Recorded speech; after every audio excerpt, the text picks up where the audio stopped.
नमस्कार दोस्तों, आप सभी का स्वागत है हमारे YouTube चैनल पर। आज हम आए हैं पाइन लैमिनेट पीवीटी लिमिटेड में, जहां हम आपको पूरा प्रोसेस दिखाएंगे कि प्लाईवुड कैसे बनाया जाता है। आज का वीडियो बहुत हाई इंटरेस्टिंग होने वाला है, क्योंकि हम फैक्ट्री के अंदर जाकर हर मशीन और हर प्रोसेस को डिटेल में देखेंगे।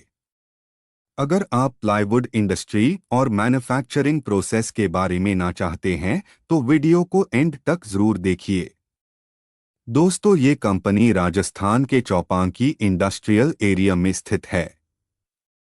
यहाँ मॉडर्न मशीन और एडवांस टेक्नोलॉजी का उसे करके अलग अलग क्वालिटी का प्लाईवुड और लैमिनेट बनाया जाता है। फैक्ट्री का एरिया बहुत बड़ा है और यहाँ रोज हजारों शीट प्लाईवुड तैयार होती है। सबसे पहले प्लाईवुड बनाने के लिए लकड़ी की जरूरत होती है। फैक्ट्री में यूकलिप्टस और पॉपुलर जैसे वुड का इस्तेमाल किया जाता है। ये बेड वुड लॉग्स ट्रक के थ्रू फैक्ट्री में लाए जाते हैं। हर वुड को क्वालिटी के हिसाब से चेक किया जाता है। प्लाईवुड की स्ट्रेंथ काफी हद तक वुड क्वालिटी पर डिपेंड करती है। अब लॉग्स को मशीन की मदद से रिक्वायर्ड साइज में कट किया जाता है। इस मशीन को लॉग कटिंग मशीन कहा जाता है। मशीन बहुत फास्ट स्पीड पर काम करती है और बड़े लकड़ी के टुकड़ों को आसानी से काट देती है। सेफ्टी के लिए वर्कर्स ग्लव्स और सेफ्टी इक्विपमेंट का उसे करते हैं। कटिंग के बाद वुड को सॉफ्ट बनाने के लिए गर्म पानी और स्टीम का उसे किया जाता है। Boiler machine continuously steam generate करती है। वुड को गर्म पानी में रखने से वेनियर निकलना आसान हो जाता है। ये प्रोसेस बहुत इंपॉर्टेंट होता है, क्योंकि ड्राई वुड डायरेक्टली मशीन में टूट सकता है। अब हम प्लाईवुड फैक्ट्री के सबसे इंपॉर्टेंट सेक्शन में हैं। यहाँ वेनियर पीलिंग मशीन लगी हुई है।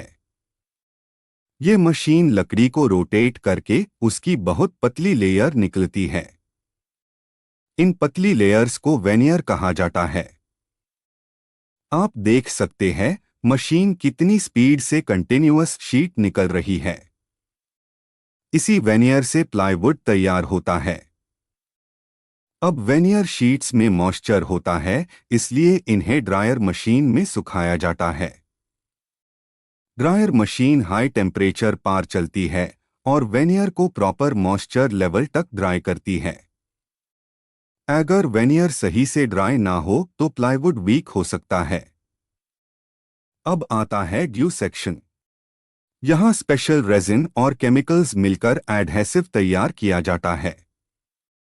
इसी ग्लू की वजह से प्लाईवुड की लेयर्स मजबूती से चिपकती है। फैक्ट्री में केमिकल क्वांटिटी को बहुत केयरफुली मेंटेन किया जाता है। ड्राई वेनियर को अब जोड़कर प्रॉपर साइज दिया जाता है। मशीन वेनियर शीट्स को ऑटोमेटिकली जॉइन कर देती है। ये प्रोसेस प्लाईवुड को स्मूथ और स्ट्रॉन्ग बनाता है। अब वेनियर शीट्स पर ग्लू लगाया जाता है। आप देख सकते हैं ये रोलर मशीन वेनियर पर इक्वल क्वांटिटी में ग्लू स्प्रेड कर रही है। हर लेयर पर कंट्रोल्ड अमाउंट में एडहेसिव लगाना बहुत जरूरी होता है। ग्लू लगने के बाद वेनियर लेयर्स को एक के ऊपर एक सेट किया जाता है। प्लाईवुड की थिकनेस के हिसाब से लेयर्स की संख्या बढ़ती है। जितनी ज्यादा लेयर्स होंगी प्लाईवुड उतना स्ट्रॉन्ग बनेगा। अब ये प्लाईवुड हॉट प्रेस मशीन में जाता है। यहाँ हाई प्रेशर और हाई टेम्परेचर दिया जाता है। इसी प्रोसेस में वेनियर परमानेंटली चिपक जाती है और स्ट्रॉन्ग प्लाईवुड शीट तैयार होती है। ये मशीन प्लाईवुड इंडस्ट्री की सबसे पावरफुल मशीन्स में से एक होती है। प्रेस के बाद प्लाईवुड को एग्जैक्ट साइज में कट किया जाता है। उसके बाद सैंडिंग मशीन सरफेस को बिल्कुल स्मूथ बनती है। फिनिशिंग के बाद प्लाईवुड बिल्कुल रेडी दिखने लगता है। फैक्ट्री में हर प्लाईवुड शीट का क्वालिटी टेस्ट किया जाता है। स्ट्रेंथ, थिकनेस और फिनिशिंग सब कुछ इंस्पेक्ट होता है। अच्छी क्वालिटी प्लाईवुड हाई मार्केट में भेजी जाती है। फाइनली प्लाईवुड शीट्स की पैकिंग की जाती है। उसके बाद ट्रक्स में लोड करके अलग अलग शहरों में सप्लाई भेजी जाती है। यहां से फर्नीचर इंडस्ट्रीज और कंस्ट्रक्शन कंपनीज तक प्लाईवुड पहुंचता है। दोस्तों, आज हमने देखा कि एक मॉडर्न प्लाईवुड फैक्ट्री में प्लाईवुड कैसे बनाया जाता है। अगर आपको ये इंडस्ट्रियल टूर पसंद आया हो तो वीडियो को लाइक करें, शेयर करें और चैनल सब्सक्राइब जरूर करें। आपको फैक्ट्री का कौन सा मशीन सेक्शन सबसे ज्यादा इंटरेस्टिंग लगा कमेंट करके जरूर बताएं। मिलते हैं नेक्स्ट इंडस्ट्रियल वीडियो में।